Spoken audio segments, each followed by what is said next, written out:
Welcome to Made for Mondays, the source for digging a little deeper into the Believer's Church Sunday messages and finding ways to apply them to our daily lives.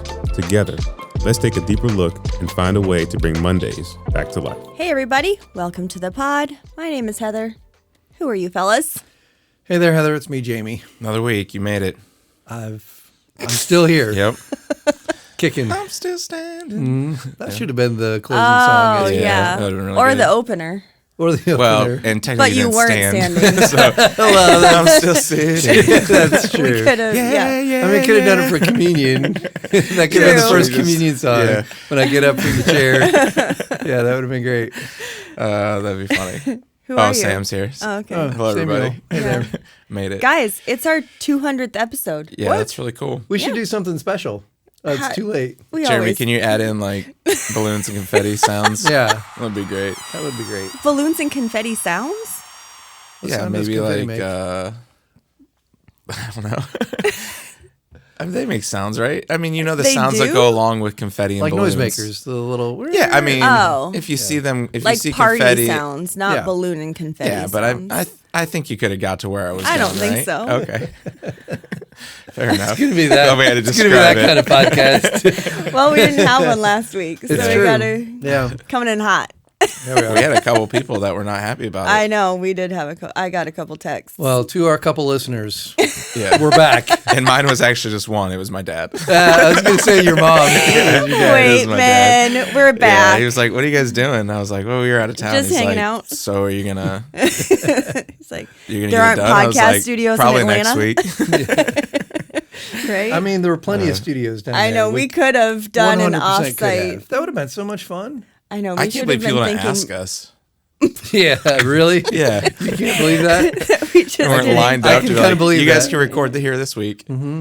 Yeah. That's crazy. No. Nobody, Yeah, I did nobody said a anything. video shoot while I was down there, and I got to say, their production stuff it was very intimidating. Yes. Way more professional than how we roll Sorry, around Jeremy. here. I mean, I don't know. It's pretty professional. I'm not saying that what we do isn't professional. No. I'm saying what they do feels very produced. Yeah. So like I sit down on the stool, they come out with makeup and dab my Right. Whoa. face Yes. and the whole bit, go through my thing. And I said, hey, by the way, I'm one take Jamie. This is what I do.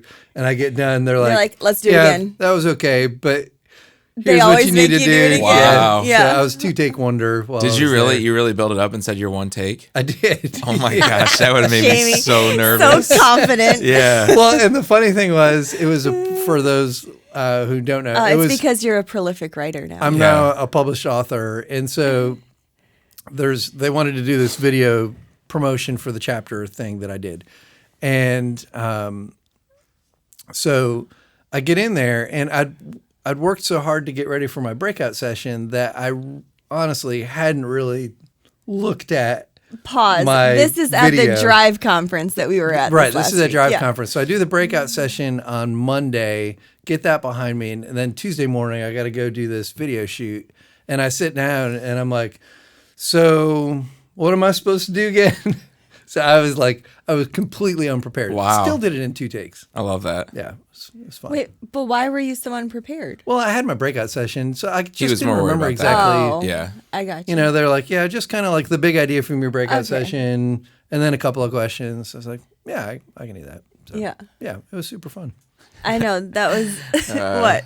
I love that he was like, "I'm one take Jamie," and they got done. They were like, Yeah, "Maybe Let's a do new it. name." Let's do it one more time. Two take Jamie. I would have been very surprised if they just said, Yeah. yeah, that was Yeah. good.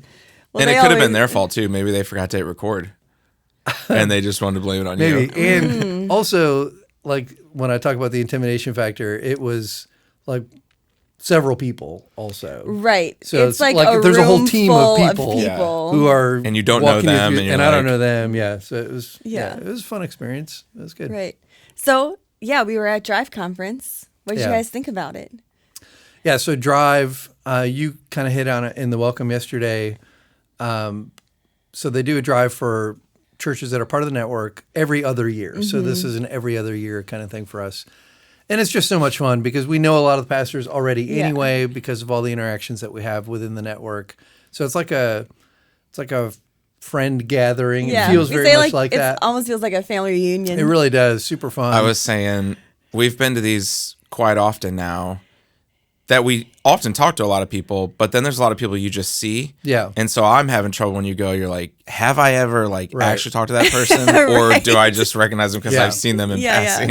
It's pretty fun. Yeah, it is fun. Yeah. And what was really fun for the drive that we were able to go, the network drive, was there were about 45 different breakout sessions, all led by. So normally drive is the breakout sessions are led by North Point people, and that was true for the second conference that they held last week. But for the network drive, there was gobs of options, and it was all from just other leaders in the network. Yeah. Which was just so much fun. So when our staff did a debrief on Wednesday about all the things that we did, there were very few people who attended the same breakout session because there were so many being offered. So that just made, I thought, the experience a lot better. And I saw they sent the ratings out, the rankings of every single breakout. Oh. And you and Megan's was number 1. No, you're lying. That was good. That was really good. But it was really awesome. Wow. You and Megan Anderson crushed it. Yeah, the feedback we got was really Was it good? Yeah, Oh, it good. was super good. It Because was that a lot of room was fun. great. Julian. So talk about what your breakout was. Yeah, 'cause so some the people don't chapter that know. I wrote, so the Well, book. the book. Yeah. So the book is about, I can't remember I don't even remember the title of the book. It's the church every community needs or Yeah, something so like the that. motto of the You should probably know network, that. yeah, I probably should. The motto for the network is We're real proud of a church in every city. We are and, so professional. and the idea is Why are we different than North Point? I don't know. Yeah, right. What was that? And name? the point of the book is like we want a church, an outward facing church, a community facing church in every single community. That's the idea. Right. And so the chapters are each of these ideas of what does an outward facing church look like and why would a community benefit from that kind of church being there. Yeah. And so for me, my title was We Should Stop Building Church Buildings. And it's just talking about our whole model with the hub and all the things that we do and Oak and Lily. And there's a lot of reasons why that's a really good idea. I'm not going to take time to go through that right now. But there are a lot of churches that are feeling that they need to change their approach because of how much things are changing. And so it was just a lot of fun. You could feel the people in the room. Like what was so great about it is like I'm sure there were some people that were just wrestling with the dichotomy of it. Right. Good word, Sam. Wow. Whoa! I thought of that word like 3 minutes ago, and I was like, I gotta throw it in here. So but they proud were wrestling with like, is this okay, or how would we do this? How would it work in our space? Because you can tell them forever about the hub, but it's gonna be different for wherever you're located. Yeah, And and we had my like global partners in there too Yeah. that were Yes. thinking Yeah. in like other countries how it would work. Yep. And part of it for me was like not even so much we weren't trying to sell like you should open a business. Right. We were just saying use your space to engage your Right. community. Yes. Even if you just open it up for free, like don't block off your parking lot and keep the doors closed 6 days a week. That's crazy. You know, like leverage your space to engage your community. That's really was kind of the big People idea. block their church parking lots. Yes. What? I could mention the church, but everyone you don't have knows to. it. We already know. There are a few. But I did mention it in Atlanta. You didn't say the name, I but didn't say the name, but yeah, you were pretty descriptive. Every time I pass by that church, I just shake my head. Like, what are they doing? They're reaching people for Jesus. Unbelievable. But yeah, so you guys had it was a great Super breakout. fun. You had Yeah. a lot of good questions. Great questions. Yeah, the feedback was just great. Julian, I saw him walking down the hall later that day, and he was one of our first connections within the network. And he said, "Man, people are talking. I heard all kinds of things." So yeah, it was a lot of fun. Yeah. It was good. Yeah, and Megan did such a great job because She you did kind a of great did job. the How we got here, presentation. how and why we got Right. here, and she was. and This then is how we do you it. brought her up for the Q&R, and her responses She were was great. awesome. She was great. Yeah. Well, because they're really difficult questions. Yes. Because people are going to ask like pretty. All the scenarios. They were Yes. asking about tax stuff and like, Yeah. because it's a bunch of pastors that like and all know the this things, stuff. and all the things we wrestled with Hub and still wrestle with. Like it's just such a good space to be in. So she's doing great with that. It's a great tension to manage. Yep. Yeah, So good. It was so good. Any other drive takeaways? Yeah, they do a pre-mixed coffee that is just amazing. I mean, it's amazing. Cream and sugar. Yes, Is it? yeah, I think so. So it's a company. I learned this. The company that's there is a it's like 8 pastors started this. Really? Which, I mean, they were like, churches need coffee. Pretty good business scheme. But and pastoring's really hard. So yeah, let's get into the coffee. Let's get into coffee business. But yeah, so they pre-mix your coffee, so you don't even have to get the cups out and the creamer and everything. Yeah, but they also have 4-ounce cups. Yeah, they are very They're the smallest cups. And ever. unfortunately, you lose track of how much coffee you drink. I don't know how many times I filled it up. But it was probably way too many. It's hard to say. It's so good. They're so small. Yeah.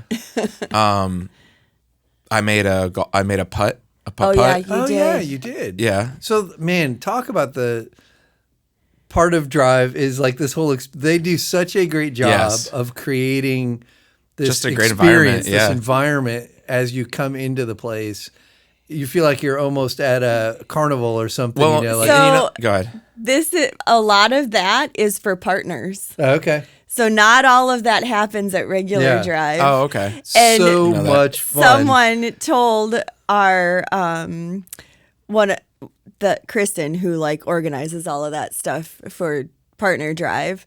Someone from regular Drive conference was like, "Why do partners get that?" And Kristen was like, "Because I'm planning it. They're partners." Yeah. So one of the games was they had this wheel, and you spin the wheel, and whatever it lands on, you do to get a prize. So that was trivia or whatever it was. One was karaoke, and Rochelle rolled Yes. karaoke. Yes. Yeah, and she crushed. Say it. a little prayer. Yeah. Yeah. We were background vocals. It was hilarious. That was awesome. funny. Couldn't have been a better candidate for the No. karaoke thing. She and I went to Nashville one time to meet our church partner there. Who was also at Drive. Yes, who was also at Drive. That was awesome. And she sang Proud Mary at a karaoke bar, and it was fantastic. I'm sure it was. I have it on video. It's incredible. And so then the wheel thing, was that where you got the putt?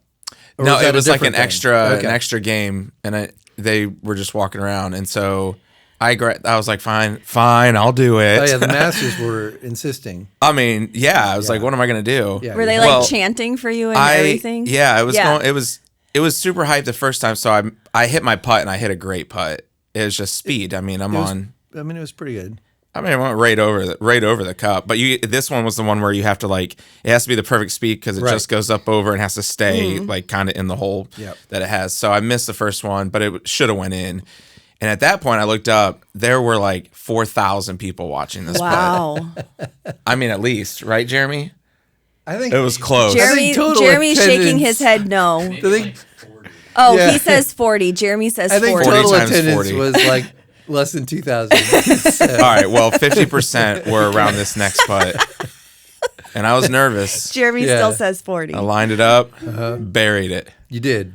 And I felt bad for the guy that go after me. Because, I mean, the crowd's hooting and hollering, and people are giving me hugs, and they're throwing me gifts. And I was like, come on, guys, stop. And the guy next after me, he didn't make come it. close. Yeah. Did you win a prize? I got a T-shirt. Okay. But you're not wearing it today? That's an okay T-shirt. Did you throw it away before you got home? No, but that's how awesome my wife is. It is already washed and hanging in my closet. Yeah, she crushes it. Oh yeah, the guy that did miss, they gave him a pack of tissues, which that's pretty awesome. But I was thinking about this when you were saying, but when you walk into it, like even as an extrovert, like you still like when you walk into a conference, you're like, I just don't need to talk. I just kind of want to just get to the service and I'll just be part of it. But those games, I mean.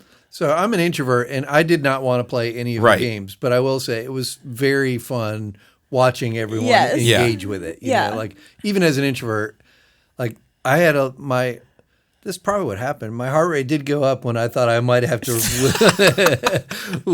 participate. This is probably what happened. Yeah, not when you had I started to think about it. Drive happened. But being able to just kind of hide in the crowd, it was very fun. Not when your heart rate didn't go up when you had to like present a whole thing to that class. was fine. You had to be recorded. One take, Jamie. That was great. No, it was when you might have to spin a wheel. Yes. If that landed on karaoke and I'm spinning that, oh my gosh, I would have died. died right there on the spot. Yeah, it was a great conference, and actually it was tying back into, I was thinking about like the Bible reading this week. That's probably where you're going. Or are we skipping our weekends? Sorry. It doesn't You're matter. the host. I apologize. No, go ahead.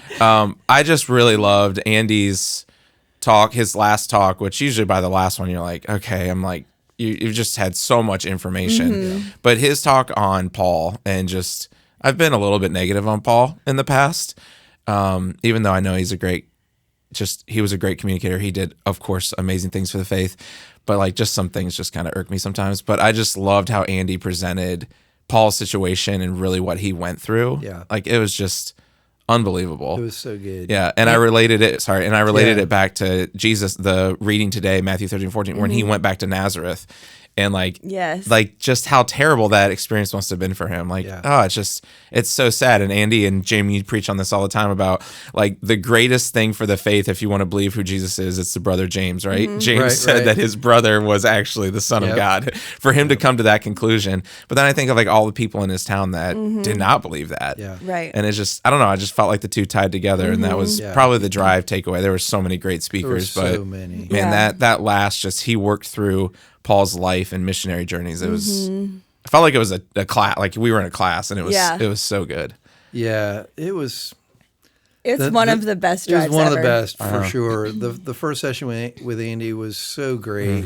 I actually think I'm going to theme the outlet article for the next 5 weeks off of the 5 points that he gave. Just to So good. reinforce About- what we're supposed to be as a church. I love that. So good. And then, then he had a couple guest speakers, one from Ireland. That was his story of coming to faith was amazing. And then the third guy, that brilliant guy from Australia who's now at Wheaton College. What was his name? John Dickinson. John Dickinson? Really? I think so. You know him? No, but there's I'll pull up his book to make sure, but yes, I think that's what it is. Anyway, his talk, just very intellectual too. Like, very intellectual, oh my gosh. but it was masterfully crafted. Yes. So that it was like all this statistical. John Dixon. Okay. Yeah.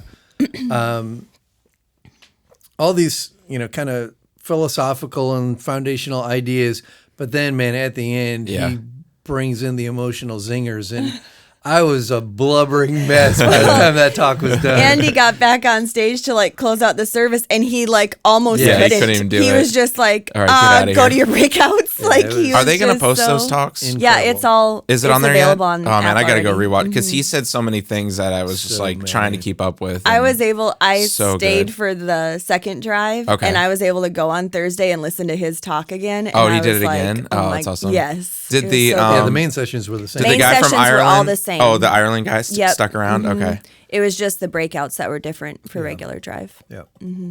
I love that there were different accents too. That really makes me lean in Yeah. instead of just our normal accent. It was so great. Yeah.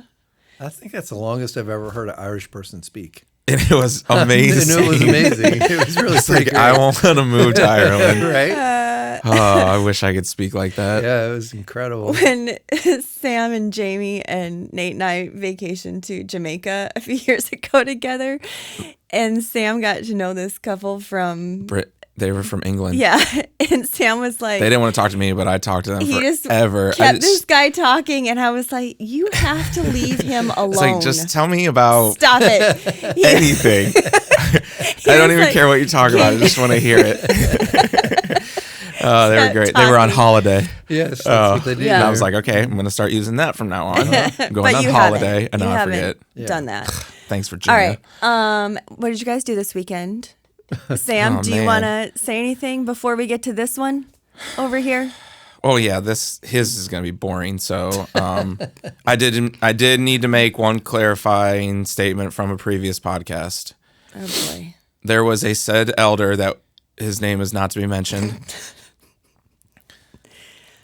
that I may have Offended? thrown under the Oh, car, boy. if you will. Yeah. Yes. Do you need to apologize? No, I don't think I need to apologize. I just need to clarify. Oh, I did had to go back over because my car's been doing a little clink going on. Oh. So This was related to the brake job. Yeah, this is Friday morning that I was doing this. So I'm by myself. I get the car lifted again, obviously. Get the tire off, Avi. Just kind of looking around the brakes, like, what is going on with this thing? Looking at the boot that goes over the brakes, and I'm like, is there brake dust? There's definitely brake dust, yes. Okay. But I used the right gloves this time. I've learned from said elder. And so I get to start taking one of the bolts off the boot that goes over the brake pads. Uh-huh. It snaps in half. No. So now I'm sitting there, a very rookie mechanic, if you will. Learning. I'm still learning the trade. Yeah, I thought you were going into business. Well, I might, but I'm you still. You said you were hireable. I'm still very green, if you will. And this bolt breaks in half, and I'm just staring at it. And it was just a wild week. There were a lot of emotions this past week, and I'm just staring at this bolt, and I was like, I'm going to have to get get this thing towed. I'm going to have to burn my car. Yeah. I got to go buy a new car. Yeah. That's what I was thinking. Yeah. And luckily I remained calm. Yep. And I realized that you can remove the pins that the bolt's in. Oh. So it was a quick $12 fix. I ran up, got new pins, put them in the boot, recalibrated the brake pads a little bit, popped that baby on, ready to rock. No sound whatsoever. Amazing. So my clarification is, while I thought it was the left side that this said elder did, it was actually my side that was making the noise. So you do need to make an apology. No, because, well... It's you can do it, Sam. You got this. I believe. Usually, I don't mind apologizing, right? But I will say that I was wrong. Okay. And for being wrong, I am sorry. That's fair. That seems good, right? Not bad. Yeah. Okay. What? That was my weekend clarification. That wasn't good enough. I had to work through that. That was lame. Oh. That was a lot for me to do. So we each have our baby steps to take. Elder, you have permission to still be upset with him. That's fine. Still punch him in the throat. Yeah. So for sure. Anyways, I was grateful for the garage that he has, like an auto he store helped in you there. out. No, he wasn't there. Oh. I used his tools. Yeah. Gotcha.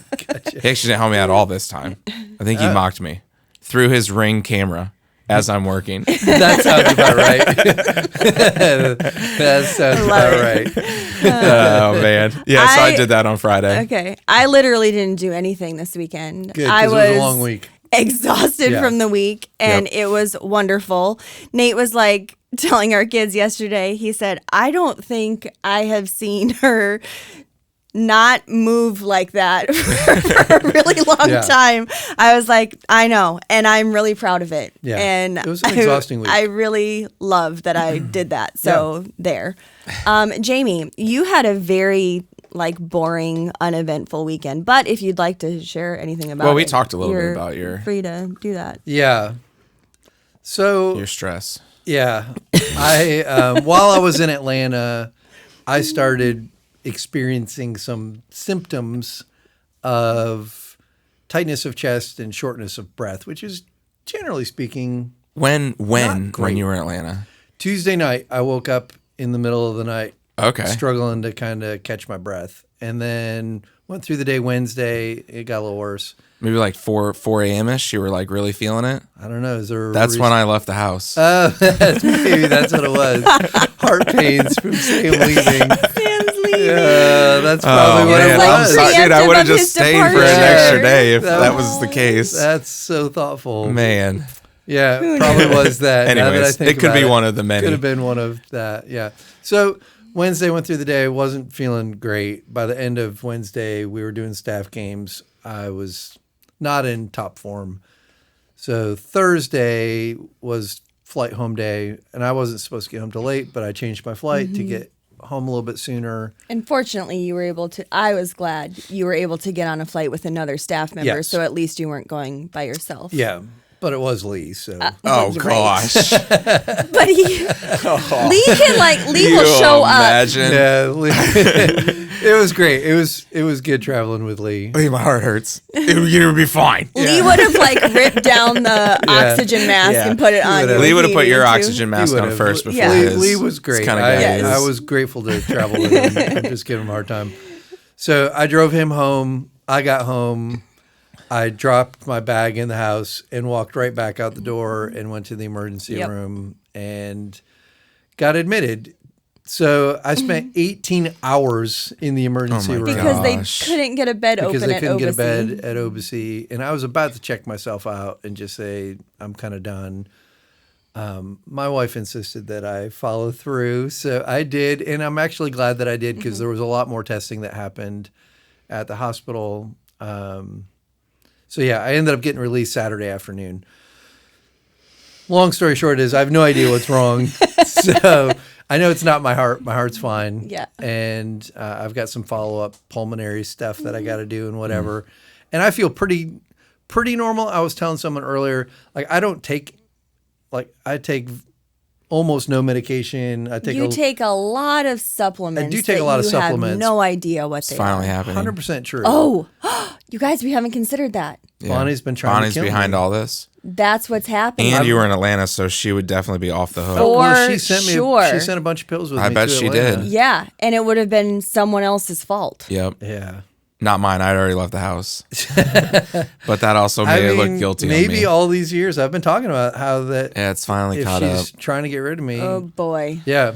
So anyway, I am on a lot of medications right now. Yes. So I'm on steroids and all Yeah. kinds of things. I am noticed I you am were not- feeling that yeah. sugar a little bit better. I am not feeling 100%, but I think it's medicine induced is Yeah. what I think. So I'll probably feel much better next week. Yes. Yeah. Yeah. Wow. We were also nervous, like Heather was preparing Yeah. your message I wasn't sure. to So when I got present your message. when I got admitted, they said, doctor first came by and he said, we're going to do all these tests tomorrow morning. May not get a chance to review them until Sunday. And I was like, that's not going to work for me. And so then I sent out a message, said I might not get out of here on time. And then turns out Oh, man. I scored so well on all my heart tests that they just kicked me out. You notice, Yeah. you know how nervous you got where you would have spun karaoke? Yeah. That my nerves would have been if, like, hey, you might not need to do my message on Sunday and Yeah. it's Saturday. Oh, it makes me want to throw up. Yeah. Well, my plan B was Heather was ready to go, though. She was ready to rock. And Yeah, that was my Saturday morning. Was Yes, just yeah. preparing a message. so as soon as I found out, I was going to let you know because I needed the day off. So, yeah, that was my Yep. weekend. So, yeah, I've got all the You've got bruises some from all the bruises. IVs and all the things, and I've got my skin reacts to everything. So I have all these sticker things all over my chest that are all red and inflamed. All blotchy. It's awesome. Yeah, yeah. I'm a mess. Bonnie is a lucky lady. Yeah, man.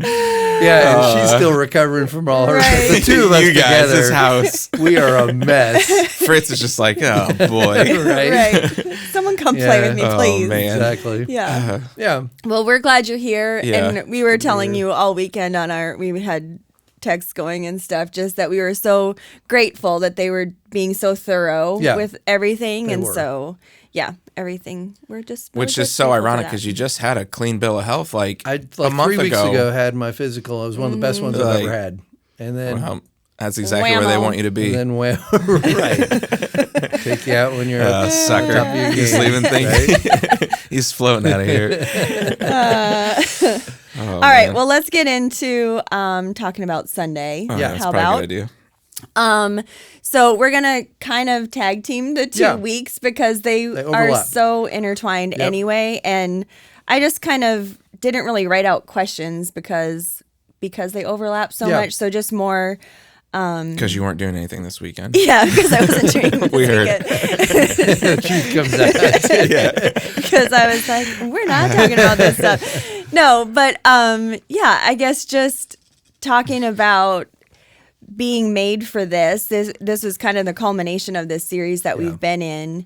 And I guess, Jamie, as you were thinking about these 2 weeks as the culmination of it, why was it important to you to finish out with this idea of being made for vulnerability and intimacy? Yeah. It was the series, right? Earlier in the series where I It was didn't recognize flipped. that there were Yes. two that really played well off Yeah, of each other. These two I did realize. Yeah, you didn't realize that rest and work. Yeah. Didn't. Yeah. That was It was interesting. Tyler's and then yours, right? Doug's, Doug's and mine. Doug's and yours, Yeah. But this one we ended up flipping the last two just because of availability Uh-huh. of teaching, And I'm glad we did, because you were going to do the vulnerability one from the beginning, but that was going to close out our series. And I really do think the way we presented it worked better. Because, and I loved how you took such an interesting approach to that I wouldn't have thought of, and I really appreciated it, of just talking about how in our brokenness, how vulnerability is this thing to be feared and avoid.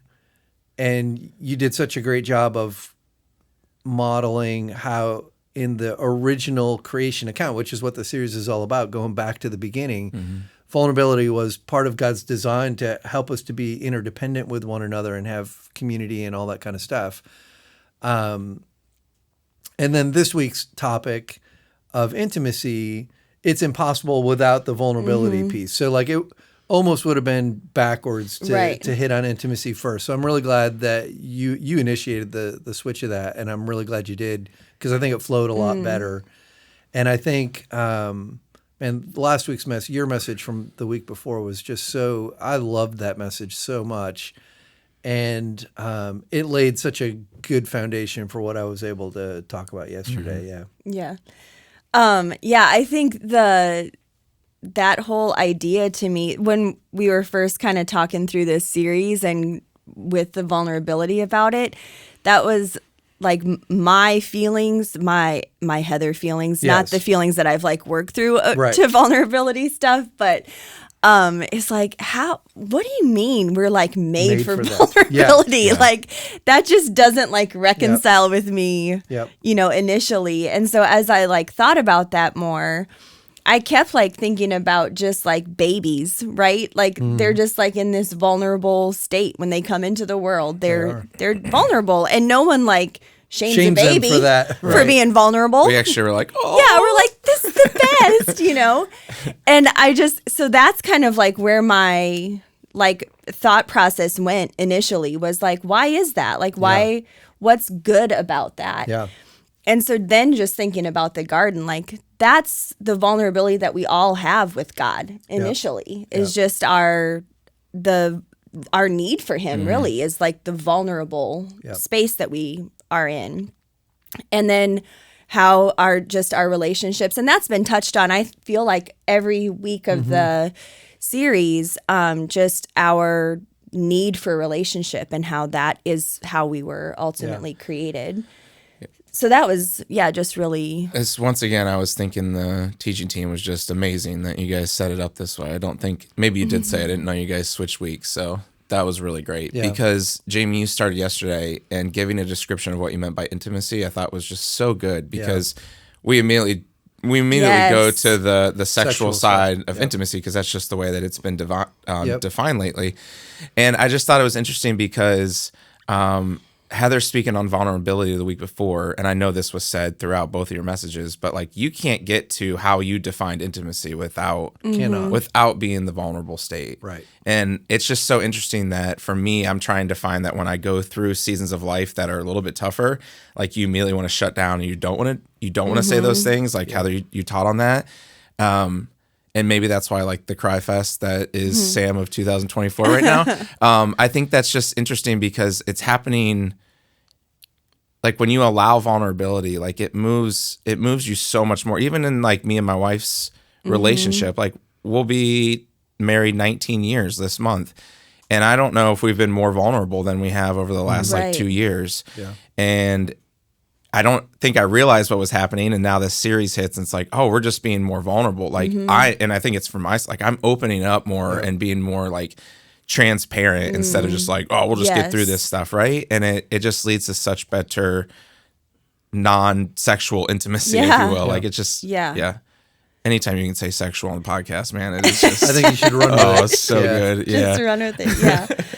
Yeah, one of the I brought up that'll boost the views. Why is this sexual? Jeremy can just run that as one of the key words of the podcast. Sexual. Make it just that'll be in the clip. Teaser. How many? Just do a counter of how many times Sam said sexual. He's always looking for a way to boost. He really is. This will work.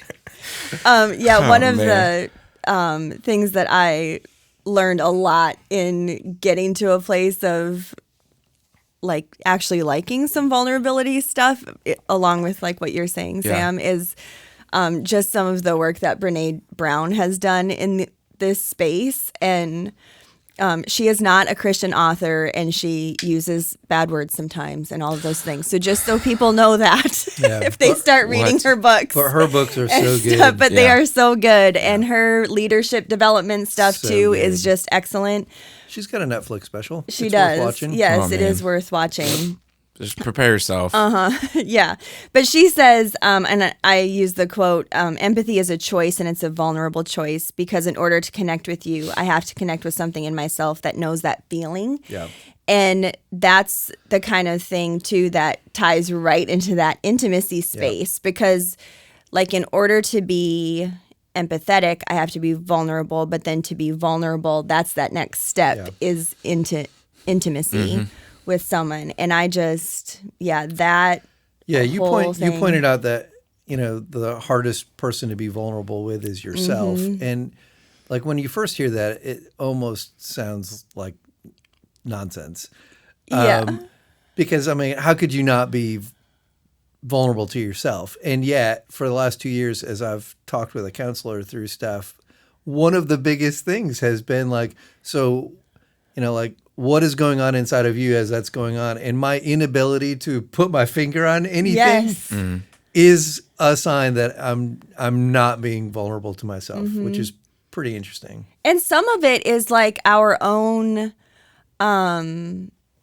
like defense mechanisms, for sure. right? Like there can be like some healthy, that can be a healthy thing, especially if you've like experienced trauma and stuff in your life. Some of that, your body and your mental state like automatically puts that up. And that's why we've talked about it this last couple of weeks, and we've talked about it many times before.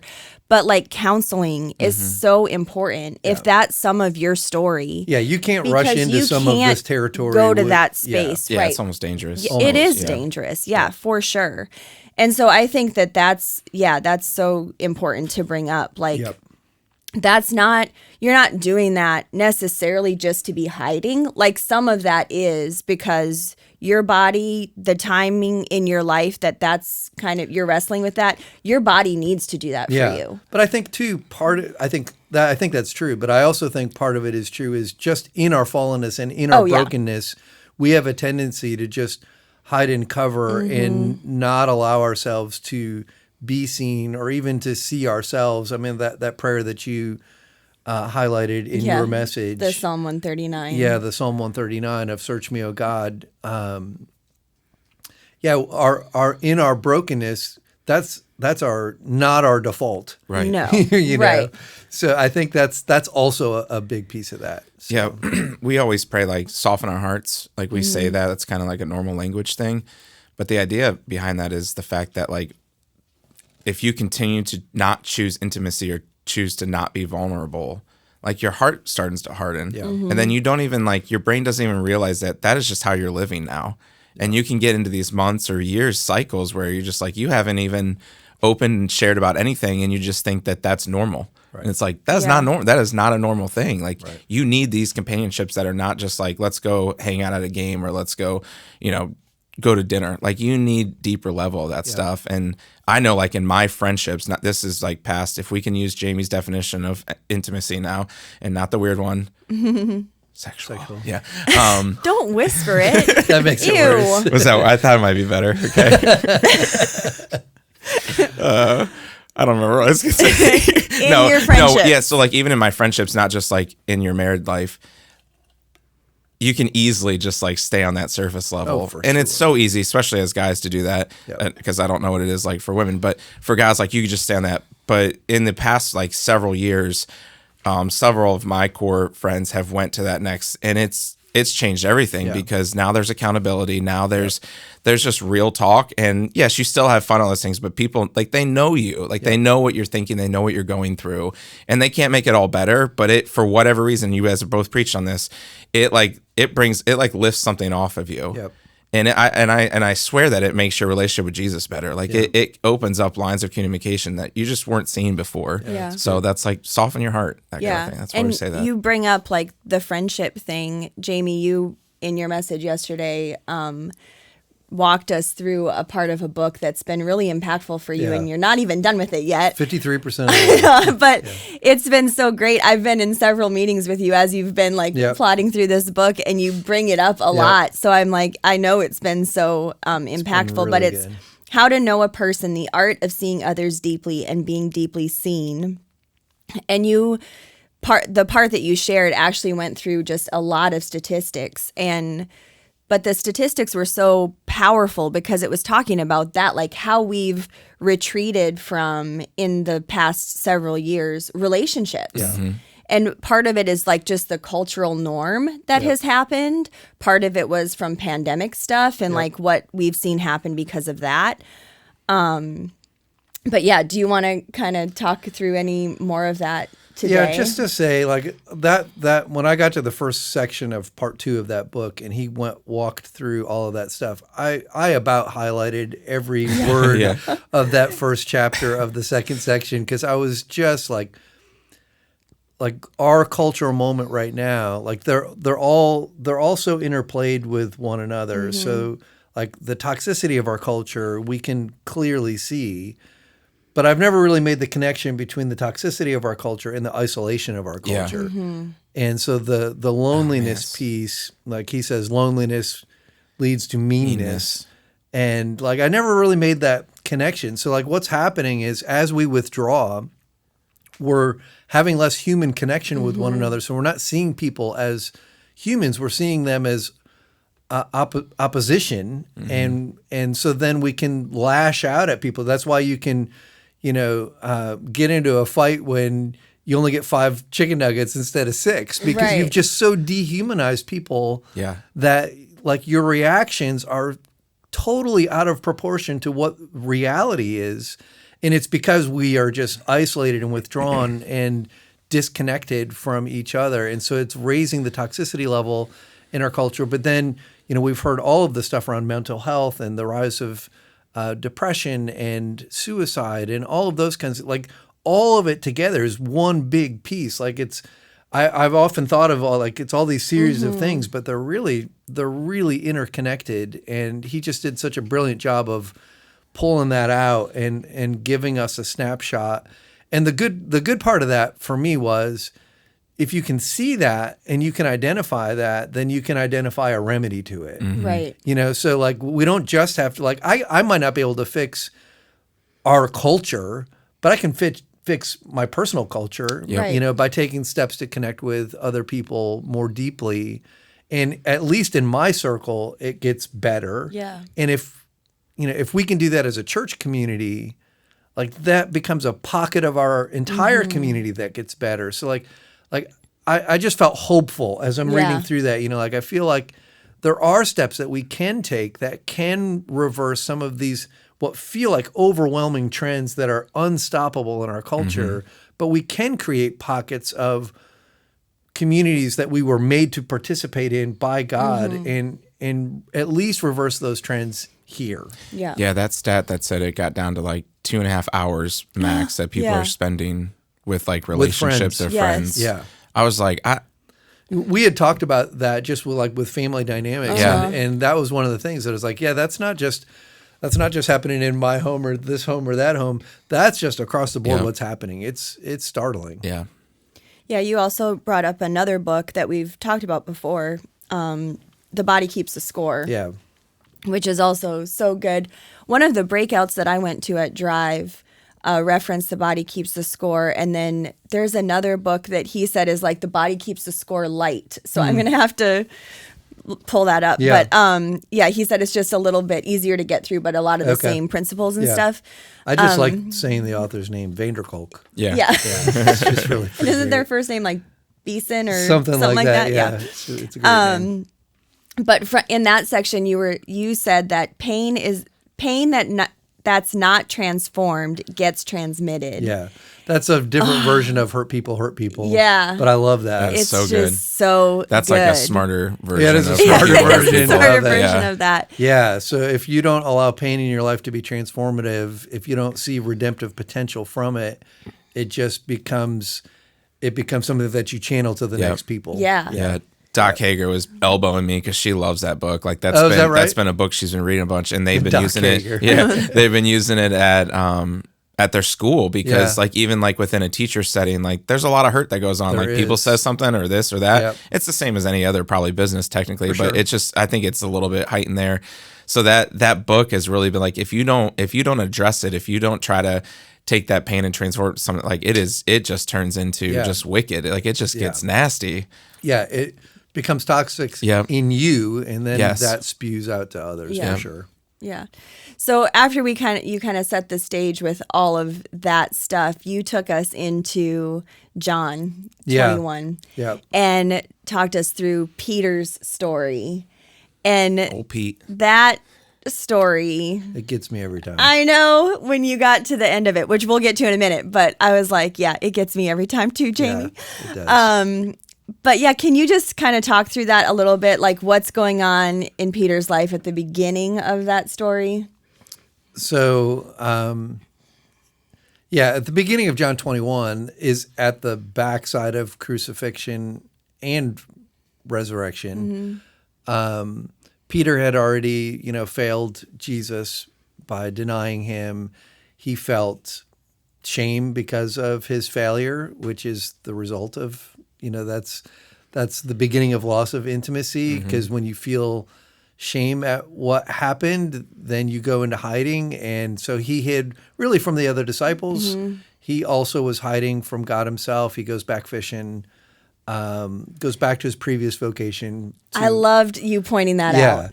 I that was something that I didn't even in reading on Saturday morning that was like jumping out at me a ton. Like he didn't like just it wasn't just like, oh, I'm going to go fishing. Right, like I'm right. taking the morning off to like Right, right. relax and go fishing, Yeah, right? no, I'm This wasn't a abandoning- Tyler He's going Brown back move. to work. This No, this wasn't was like, not- this was I'm abandoning what Jesus calling. called him to. Yes. Yeah, because I'm no longer worthy of that. That's in his Right. mind. And you can understand, like in his mind, the shame that he feels, he's no longer worthy because he doesn't understand the grace of God either. Yeah. And he doesn't understand the implications of the curtain being torn that I spent some time talking about. So he just, in his mind, he's not failed. good enough. Yeah. He's got to go back to what he was. And shame, I was just telling you before we started recording, I was listening to another podcast this morning on the way in, and she was talking about some vulnerabilities and stuff that she's been going through, the host on this podcast. And she said that her counselor helped her understand shame by defining it as self-hatred at my expense. Yeah. And that's exactly what Peter's for sure. Yeah. doing. I mean, that's what we all do with shame, right? And that Yeah, hiding piece, that disconnecting piece. That's what's so powerful the about powerful, this story. yes. Is it's so relatable. Like So relatable. We're not going fishing, but in our relationships with each other and even in our relationship with God, this is what we do. Yeah.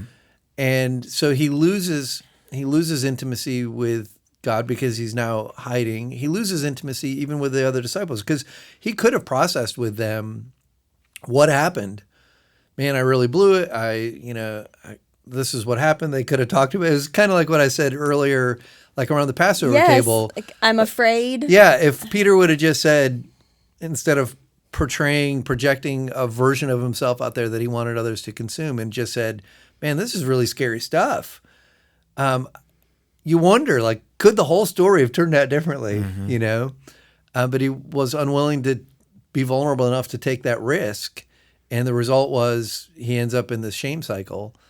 And so, so that's the beginning of the chapter. He's gone fishing. They fish all night, doesn't catch anything, sees Jesus, doesn't know it's Jesus till they catch a bunch of fish.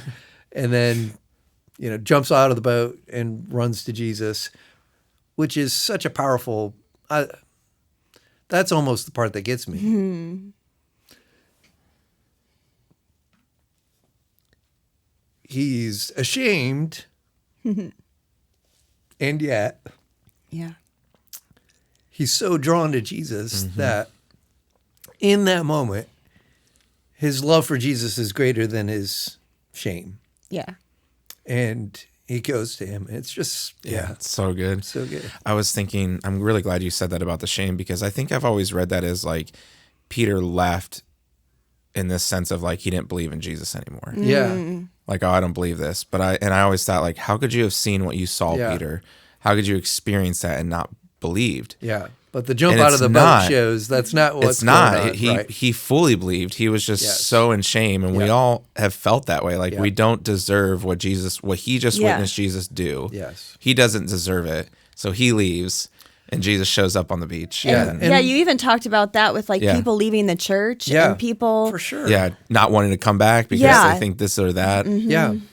Yeah, and that whole picture there is a picture of Peter not understanding the grace Right. of God. And that is such a powerful thing that we all wrestle with. Yeah, we Yep. still don't all understand it and grasp it. I don't think we grasp the edge of the Right. needle Right. of what Grace grace is. actually is, because if we did, it would be so transformative for us. And in the Paul writings in Romans, Paul goes down that path of so should we continue to sin that grace may abound, show off the grace of God, because the more we sin, the more he forgives, the more amazed we are by his grace. And then he's like, we can't do that. But the flip side of that is also like the argument that Paul's making is, we're not trying to create license for sin, which I think is, you have to address that. Right. But I think the other side of that also has to be addressed, which is in our sin, his grace is bigger. Yeah. So, if And we're limitless. and limitless. So there is no curtain that separates us from God. And when we sin, he's the book, The Cure, does such a beautiful job of describing that. And every time I read that book, and I've read it a bunch of times, I always get hung up on this one image that they talk about in there, where like if you think about sin as this thing that stands between you and Jesus, and he's looking at you through your sin and saying, man, get it together. Yeah. Versus he's sitting on the same side of the table with you, looking at your sin and saying, let's work through this together. Yeah. And that's the picture of grace. And that's the picture of what happened in that moment. So Jesus walks with Peter through his failure. He doesn't give him a pass. He walks with him through it, but he's not adversarial with him. Right. He's like, we're in this together, Peter. Let's just work through this. Yeah. And I think that's such a powerful picture of how we should treat one another when it Right. comes to how we sin against one another, we offend one another. I'm not going to shame you. I'm not going to throw you on the other side of the curtain. That's brokenness speaking, and I see it all the time. And the curtain isn't even there. The curtain's not even there. So, you're like, throwing people yeah. just on the other side of whatever you're throwing them on. But that's not what we're called to. That is not what we were made for. We were made for, when that brokenness happens, to do exactly what Jesus did and just come alongside of each other and hear each other and walk with each other and work through it together. Yeah. And and say, let's just go to Jesus together. Yeah. Like, let's just do that. right. I don't know what that's going to look like, but Right. let's do that thing. And we've talked a lot through the years. It may not result in total restoration and Right. all of those things, but there cannot be like this hostility, this shutting out, this shutting down, The meanness. the meanness. That's just brokenness, and we have to recognize it for what it is and try to work past that. Yeah. So good. So good. Then Peter is at breakfast Yeah. with Jesus, who's made them all breakfast. Yep. I'm sure it was really good. Do you think Jesus was a good cook? I don't know. Oh, well, of course he was. He had to be the best cook there was. I mean, he was a carpenter. I mean, But he's Jesus. He's I the best get at it. everything he does. but I don't know. So, I'm not willing to say that. okay. I'm glad I'm sitting over here, not over there. So, yeah, so they have breakfast together. Nobody wrote about it. That's true. Well, That's true. And afterwards, Jesus has this conversation with him and basically recommissions him to the original kingdom work that he called him to 3 years earlier. Do you love me more than these? Of course I do. Then go take care of my sheep. Go feed my lambs. Go do these things. One for every time that Peter failed. And I've said this before. I don't think that was for Peter, not for anyone else, because he had to be fully known, and he failed him in his mind. I'm sure he could recall every one of those denials, and he replayed them in his mind. And I'm sure for the rest of his life, every time he heard a rooster crow, he had a moment of, that was such a low point in my life. And yet Jesus, I think, out of love and grace and mercy, walks him through each and every one of them so that he can know, like, I saw it all and you're redeemed from it all. Yeah. And it's such a powerful picture of redemption and restoration. And the reality is that's true for every single one of us. And Peter didn't have to go, like, think about this. Peter didn't have to go begging Jesus for forgiveness. Jesus initiated it. Yep. So for us in our walk with the Lord, when we sin, we don't have to grovel before him. He's with us, and he will walk with us. He's the one initiating restoration, not us. That doesn't mean we don't need confession. We do for our own soul. But yeah, I just think, like, we got the grace thing so jacked up. Yeah. And that story is such a powerful picture of what it really is. Right. Jesus doesn't need it to feel better. Like, we don't need to make Jesus feel better. Right. Like, that's not Sorry, how Jesus. this works. Oh, okay. Yeah, now I Okay. feel better. Now I love you more. Yeah, that's not how it works. That's not how it works. So good. What a great series this It was. was so much fun. Man, I learned so much. But we have a new series coming up this next Sunday. Yeah. And it's going to be a good one. It's called Family Issues. I'm sure none of you viewers have any family issues. We do on staff. Our staff has a few family issues. Some of the stuff. A few of them. But so we thought, maybe a couple other people also have family issues that they would like to chat about. Potentially, yeah. So we did do a survey, and actually quite a few people weighed in and let us know what's going on in their worlds. And so we've hopefully put together a series that's really going to speak to some of the things that you are going through.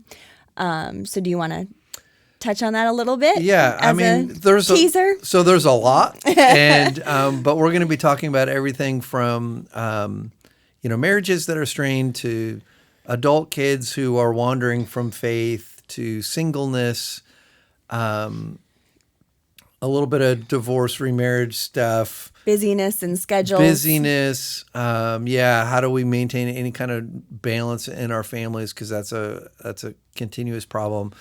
And when we're all done with the series, we're doing a catch-all. We're doing a Q&R. Yep. Because we don't do Q&As at Believers. We don't have answers. We have responses. Right. So the last week of this series, which happens to be Father's Day, is going to be a panel. And we want to encourage you as we go through this series.